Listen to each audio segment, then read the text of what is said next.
Hello friends, कैसे हैं आप लोग। सबको मेरा जय भीम। नमो बुद्धाय। डॉक्टर अंबेडकर और हिंदू कोड बिल।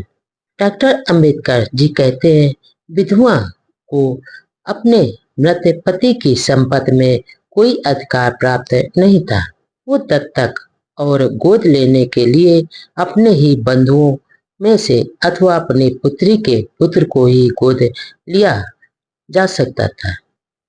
हाँ, कहीं कहीं एक व्यक्ति अपनी उम्र से भी बड़ी उम्र वाले व्यक्ति को दत्तक पुत्र बना सकता था, क्योंकि हिंदुओं का सामाजिक ढांचा एक हास्यजनक तथा अद्भुत प्राणी पर बना हुआ था और विधवा विवाह सर्वण जातियों में प्रचलित नहीं था।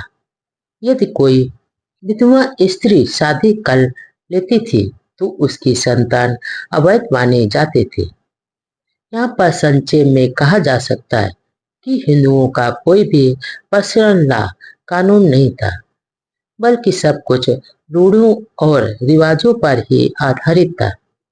इसलिए भारत देश में धर्मशास्त्रों में लिखा गया कि रूढ़वादी और रिवाज कानून से भी अधिक शक्तिशाली हैं और किसी भी सभ्य जाति संप्रदाय के अथवा समाज के लिए यह लज्जा और विस्मय की बात है कि उसका कोई भी पर्सनल लॉ नहीं है। और हिंदू प्रायः अपने घमंड से यह कहते हुए नहीं थकते थे कि हमारी संस्कृति बहुत ही प्राचीन और हर प्रकार से परिपूर्ण है, किंतु उन्हें यह गर्व का अनुभव करते हुए कभी महसूस नहीं हुआ कि वह एक बगीचे और वाटिका की भांति नहीं है, बल्कि एक खुदरा और स्वयं के उगे खरपतवार और उगी हुई जंगली बूटी बूटी और झाड़ियों की तरह हैं। इस पर हिंदू समाज एक बीहड़ जंगल की तरह है। इसे किसी भी माली ने काट छाट कर उद्यान यानी बगीचे की भांति नहीं बनाया है। और हिंदू समाज के मुकाबले में मुस्लिम समाज का एवं किसी भी सभ्य समाज के लिए उसे एक दायरे और पंक्ति में बांधने के लिए समान सामाजिक कायदे कानून होने चाहिए, ताकि वह उनका पालन करता हुआ अपना अस्तित्व बनाए रखे। जब अंग्रेजी शासन ने जनगणना के समय मुस्लिम, ईसाई, बौद्ध, जैन, सिख, फारसी, एग्लो इंडियन इत्यादि को पृथक जातवाचक नाम दे रखे थे, किंतु हिंदुओं के लिए हमेशा गैर मुस्लिम शब्द लिखा जाता था।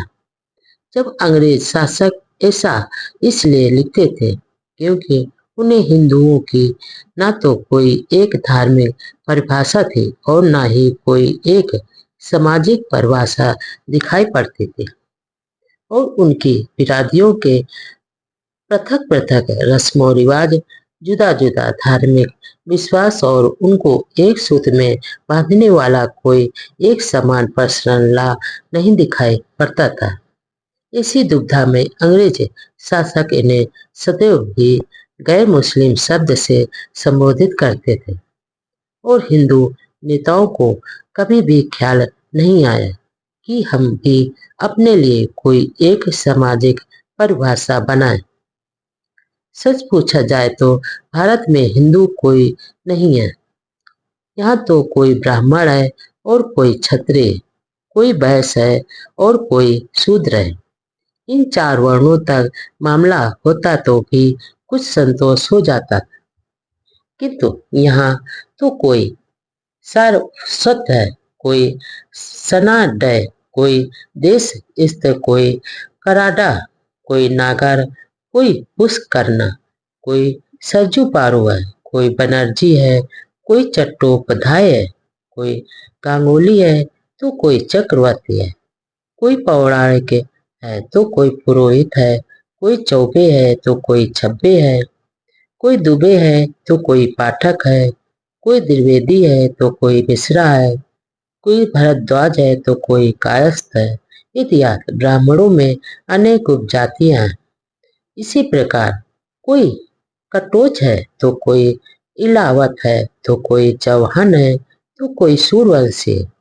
कोई चंदवसी है तो कोई पवार है, कोई चूड़ावत है इत्यादि सैकड़ों जातियां राजपूत जातियां थी जो अपने आप को क्षत्रियों में गिनते थे।